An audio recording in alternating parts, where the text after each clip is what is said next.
Hello friends, if you are not subscribed to the channel, subscribe. If subscribed, check the bell, as well as put likes and comment a lot and distribute our video.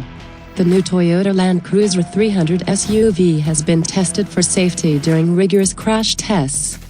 The tests were carried out by the independent organization ANCAP, which is part of the International Association Global ANCAP. The Toyota Land Cruiser 300 performed truly brilliantly, earning the highest 5 stars. Thus, preventive security was rated by experts at 12.4 points out of the maximum 16-77%. In terms of pedestrian safety, the SUV scored 44.02 out of 54-81%. And the safety of passengers, adults and children separately, was rated at 34.08 points out of 38-89% and at 43.6 points out of 49-88%. On this, I say goodbye to you. Click on the bell and like.